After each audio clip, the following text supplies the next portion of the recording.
सरस्वती जी और उनकी बहू रश्मि के बीच एक दिन बहस छिड़ जाती है। आखिर किसका काम ज्यादा आसान है, बहू का या सास का?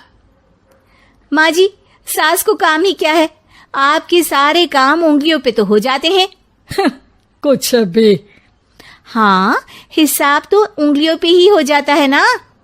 अरे बेटा, ऐसा सिर्फ अभी लगता है। जो मुझे करना पड़ता है ना, वो तुझे करना पड़े तो समझ आएगा कि असली काम का पहाड़ कैसा होता है।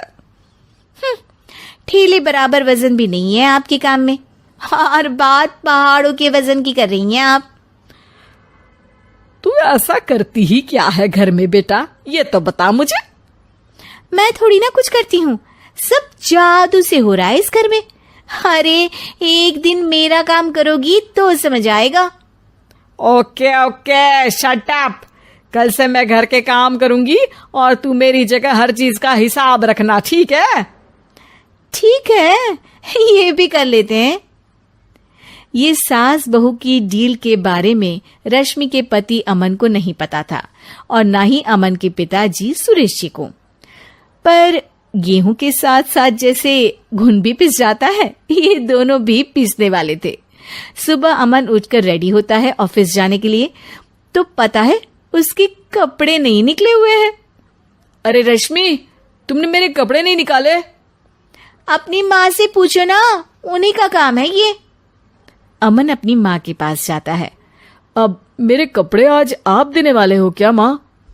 हाँ, देना तो मुझे ही चाहिए, पर तेरी बहू ने कपड़े धोने ही नहीं डाले, तो कोई भी धुला हुआ कपड़ा नहीं है बेटा। हैं? ऐसा क्यों? कपड़े तो धोने आप ही देते हो ना माँ? अरे बहू ने तुझे बताया नहीं, अब हम अदल बदल गए हैं। मैं अब बहू और तेरी बीवी सास। अमन परेशान हो गया। वो बिना इस्त्री के कपड़े पहनकर ऑफिस चला गया। सरस्वती जी अपने घुटने के दर्द के कारण झुककर घर साफ नहीं कर पा रही थी और ना ही खाना बनाना याद रख पाई। उधर रश्मि पहले ही दिन घर की चाबी घुमा चुकी थी और 300 रुपए का हिसाब अलग नहीं मिल रहा था। पर दोनों का ही घमंड कैलाश पर्वत से भी बड़ा था और दोनों ही खेमे एक दूसरे की बात मानने को बिल्कुल तैयार नहीं थे।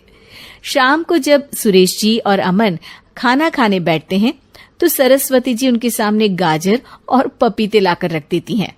अरे माँ, ये क्या है? ख्याली पुलाव के साथ सलाद। माँ जी खाना बनाना भूल गई लगता है। अरे एक एक चमन्नी का हिसाब है मेरे पास।